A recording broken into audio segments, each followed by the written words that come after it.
Welcome to the Coast to Coast podcast, brought to you by Play Picks and the Lines, coming to you from the West Coast. Josh Lander, joined by Nate Weitzer out there on the East Coast. And we are looking at Wednesday's slate before we take a little Thanksgiving break here. Bunch of games. We've got 3 videos up for you today. Make sure you are liked and subscribed to the page. And as always, if you do still need a FanDuel or DraftKings account, head to fdpicks.com or dkpicks.com and find those listings in your area. We're about to take a look at the Hawks and Spurs, but Nate, let's get the rest of the lines in there as well. Yeah, huge slate as we get ready for the holiday. Starts with the Suns -7 at Cavs. We're going to look at that one as well. Nets and Celtics, we'll look at that. It's around a pick'em line at the moment. Celtics +1 at home. The Pistons are +14 at the Bucks. Heat -2 at Wolves. The Wizards -3 at Pelicans. Bulls -8 at Rockets. Raptors +4 at Grizzlies. We got Jazz -12 at Thunder. Sixers +10.5 at the Warriors. The Blazers are -2.5 at the Kings. And then we look at these Hawks, who have opened at 3-point favorites. It's already up to 4. It's probably going to continue rising because I think that's kind of a misprinted line, considering we're looking at teams moving in the complete opposite direction here. Hawks have won 5 straight. Spurs have lost 5 straight. Hawks have the best offensive rating in the land in that span. They have the second best net rating, effective field goal percentage. Sure, all those games came at home, and they've been far worse on the road this season. In fact, have failed to cover in all 9 road games. But something's got to give eventually, and this has been a good matchup for them, at least really recently, mainly because the Spurs just don't do anything well other than score points in the paint. And the Hawks lately have been able to deny those points in the paint. The Spurs are 30th in three-pointers and free throws made. Those are really the only areas that this Hawks defense is struggling. And then the Spurs defense has just been god-awful at home. Mostly it's because of their pace that they've gone over in 6 out of 7, the one and one push in there. So games averaging 232 in San Antonio at this point, and with this line opening at 221, I would definitely look at the over along with the Hawks because I don't see either team really stopping some offensive efficiency despite their struggles in those other areas. The Spurs do score points in the paint, as I mentioned, and they had 70 in their last game against Phoenix, which is usually a team that guards the paint very well. So I think the Spurs will be able to score enough at home to keep this game high scoring and get it over. But I would just look at betting the Hawks if you can keep it anywhere close to 4 points or fewer. Yeah, no, I think you're right. It's a bad matchup for the Spurs in what they do. And as we mentioned, and you mentioned eloquently, 2 teams going in the complete opposite directions, and especially in that 5-game span. I do think that there's a little bit of regression on the road that you can't expect from the Hawks.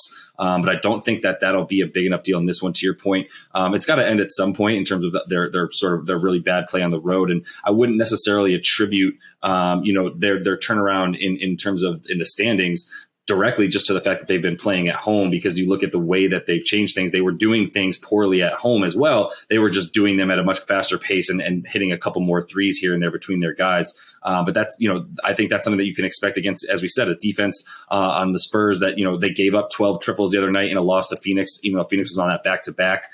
They only made 5 themselves. And that's going to be the key for them all season. And what's been the problem for them that they didn't really fix when they got rid of DeMar, right? Like the point of getting rid of DeMar to a degree was obviously aging star, let him go somewhere else. But at the same time, they were especially when it was he and LaMarcus Aldridge, it was just 2-point mid-range after 2-point mid-range. But they didn't fix it by getting any shooters to play around Murray. And DeJounte Murray's 3-point percentage has not increased, still well below, 35%, actually below 30% still on the year, which is huge for them as a guy who, has a pretty nice usage rate for them, getting up a good amount of shots a game. So I think, to end the point there in terms of what I'm eyeing, it is that total. Like you said, I think, we'll see what happens with the total. That hasn't really moved.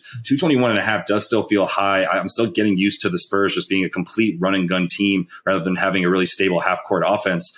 So it's hard for me to really feel good about an over there. And I do think, like I said, a little bit of that regression on offense will come from the Hawks, where they make less 3-pointers on the road versus at home. So I feel much better, honestly, at this point, maybe about a little with that total, and figuring maybe a little tease in there if this, by the time we wake up in the morning, if this spread is somewhere closer to 6.5 points.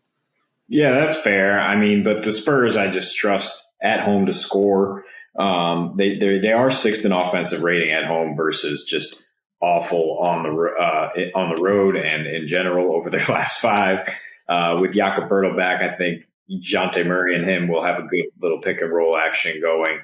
I think they will be able to get enough points. I mean, they've been going over since last season, 14-7 to the over as a home underdog, and 23-12 when placing Eastern Conference teams, and over in 3 straight with these Hawks. In fact, going around 240 points per game in those 3 meetings.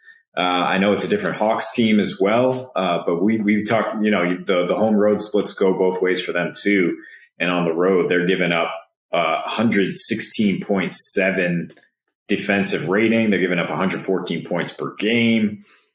Just both teams being able to score in the paint is what I'm looking at. But I don't mean to hammer on the over more than just saying the Hawks are a good team. Spurs are a bad team. They have 4 wins this season.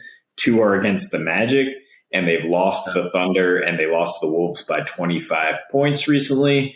So they are not on the same par as Atlanta, which seems to have figured things out at home and will finally, I think, be able to carry that over onto some good road magic here. Yeah, no, I think we're aligned there. Most importantly, I'm going to hit that line right now as we're talking. We'll see what it's at tomorrow morning and throughout the day as well. But that's why I wouldn't feel too bad about a teaser here, even getting that up to about 225.5 on that total, and going under there for me personally, but then adding the Hawks either way as well. Maybe throwing them in a money line parlay. We'll see. Got a lot of games to play with tomorrow, Nate. So a lot of good things to look at. I feel really good about the Bucks. We don't have a video up about the Bucks game against the Pistons, but I would be throwing them in a couple of things as well, as I think they're on that torrid pace. So 14 points is a ton, but teasing it with games like this feels pretty good. So that is all the time that we have for this one. Make sure you are liked and subscribed. Check out the other videos we have for you on this big fat Wednesday slate. And until we see you next, happy betting.